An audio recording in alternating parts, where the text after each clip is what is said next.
Hello and welcome. My name is Gio from SwitchRPG.com. Today I'm meeting with Phil here. Phil, why don't you introduce yourself? Hi, I'm Phil. I'm a game designer at the Spearhead Games, and today we're here to show Project Witchstone, our living world sandbox RPG, meaning that unlike most typical RPGs, we don't have a set main storyline. What you do in the game determines what the storyline is, right? So in typical games, let's say if you kill 1,000 people, it doesn't affect the main storyline, it stays the same. Ours, that becomes your main storyline because you will be hunted by law enforcement.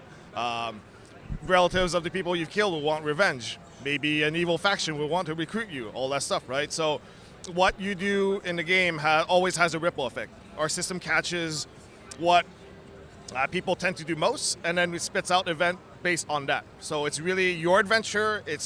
We give you a canvas, and you get to play around with it. So there must be a lot of branching kind of storylines involved then. Yeah, so there's a lot of story like cues and beats that are stored in the system, and at an appropriate moment, we spit them out for you. Excellent, excellent. I absolutely love the aesthetic of this game. It reminds me of a game I absolutely adore and love, Divinity Original Sin 2. Make no bones about it, it's definitely inspired by that game, and it's a great game to be inspired by. The folks that Larian Studios, they do a great job.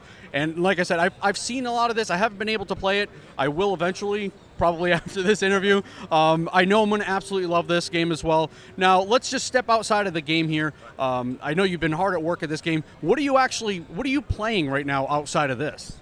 What am I playing? Right now, nothing, but when I go back, I really want to get my hands on Total War Three Kingdoms. That looks absolutely amazing because I'm a huge fan of the Total War series. Last game I finished, I guess it was... good question. It's been a while. I don't know, it's been so busy that I haven't played anything much since. Are you an RPG fan, or? Yes. Okay, now, what was one of the first RPGs that really got you into it? Okay, so we're making a CRPG, so it's more in the vein of Baldur's Gate and Divinity and stuff like that. But what got me into wanting to be a dev is Chrono Trigger back in the days. Nice. It's more of a JRPG, but I was just blown away by the art, the story, the music, and everything. So I was like, yes, I want to be able to tell stories in this medium, and that's what I'm doing. I'm sort of living out the dream. So sure, Chrono Trigger is got to be one of it's one of the games that really gets everybody into RPGs. Excellent. Now, was Divinity your biggest inspiration for this game? I mean, are there any other inspirations? So yeah, Divinity is the one that we look at the most because for us, that's the bar, right? That's the bar to match at the moment, right? So we're really curious to see what Larian does with Baldur's Gate 3 as well, right? But we're sort of taking a different approach to it. It's more, we're going back to what tabletop RPG is, right? So another way to pitch this game is we're replacing the DM in a tabletop RPG setting with an AI, essentially, right? Okay, good. Because the DM usually looks at the player, what do you like? What kind of adventures do you like? And based on that, we'll make a decision, right? And I would try to replicate that in our system. And also, you'll see a lot of dice rolling in our game. The combat is based on dice rolls, and also all the influence that you can do on NPCs is also based on a difficulty check, based on a D20. Now, how does that relate? That must change really the way people play as far as dice rolling, because it's very random. It's not like you have a set skill set and you can kind of go through the game. So people will be eventually playing this game very differently, and I absolutely love that aspect of it. So yeah, of course, if you level up, then you get bonuses on that, right? But it's like recapturing that that feeling, that stress of will my dice roll cooperate with me, right?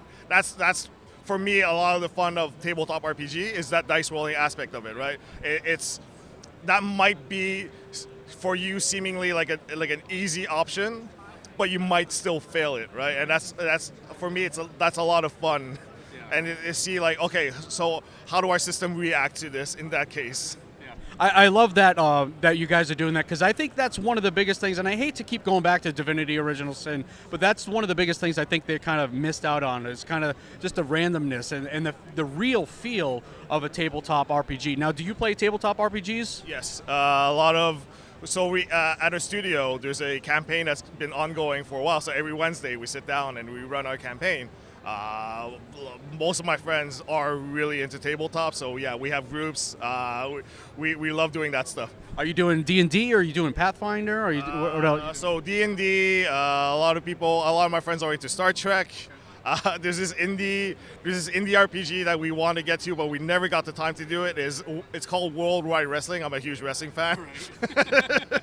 So it replicates running a federation and having an actual wrestling match inside of an RPG. That's insane. I didn't think something like that ever existed. Oh, no, there's a whole world of, if you're into RPGs, like D&D and Pathfinder might be your gateway into it, and then there's a whole world of indie RPGs out there. Like, they're cheap, they're really fun.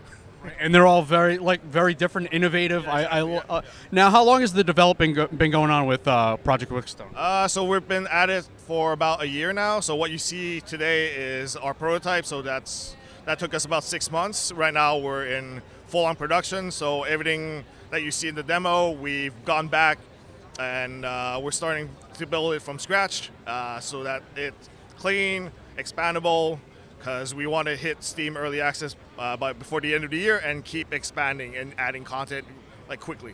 Right? That's great. That's great. Now, how big is the development team? We're 15 people at the moment. 15 people, okay. And sorry, were there any major challenges in development that you had to overcome, maybe? It's a lot of, because we've done many games before, and this one, it's really about thinking about making tool sets for us designers to make our lives much easier. So it's a sort of a different process than we're used to, because before it was, well, does the mechanic work, right? Is it fun? And we call it a day. Now it's like, okay, think about long term, because there's going to be a lot of content coming in, right?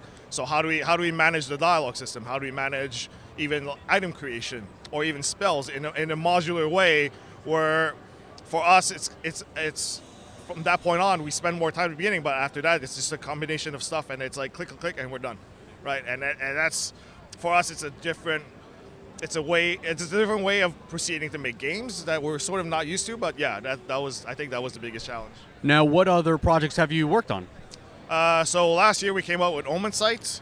That's a action-adventure murder mystery game. A little different. Yeah, so, but it has the same, there's been a through line since Stories that came out in 2016, because we like to play around with interactive narrative, right?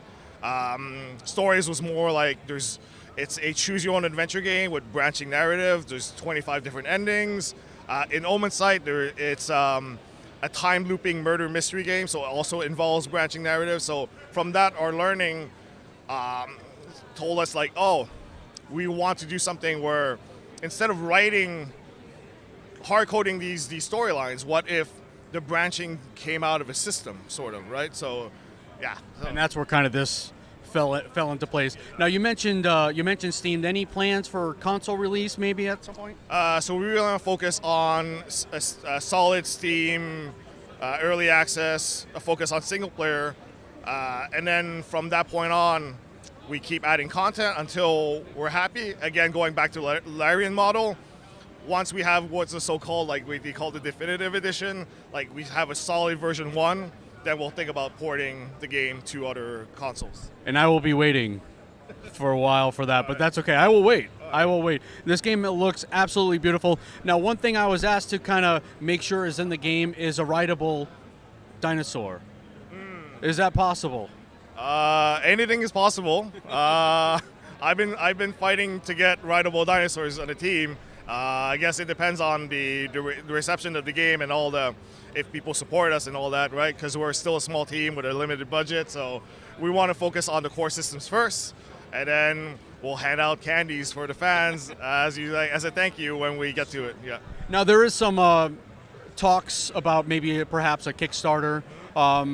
Me personally, I'm not a big fan of Kickstarter, but I understand the whole reasoning for it. The reason why I dislike Kickstarter is mostly because you get stuck in that over-promising and Kickstarter hell where you're stuck just kind of doing the Kickstarter goals, stretch goals, rather than doing what you guys want and believe. So what are your opinions? Do you have an opinion on the Kickstarter thing? So Kickstarter for us would be more, let's say, getting the fans involved, right? In terms of promises, we sort of have an idea of where we're heading, right? If we build these tools, then the stretch goals, we plan it ahead where it wouldn't kill us, right? It's not something that beyond the scope of anything. Like, let's say even rideable dinosaurs, right? It's not beyond the scope of okay, it still fits within what we're asking for. And it's not something because I think what kills a lot of it is sending out physical items. Right, exactly. Shipping and stuff like that. In-game content, it's something we can manage in our pipeline. But if we're asking comic books and vinyls and that's the part. Yeah, that's the part that's as a game dev, I don't know, we don't have a shipping company or anything like that. So, the idea is just to be smart about it. That's perfect. Now, Project Witchstone, is that the kind of the final name, or are you still kind of working through that?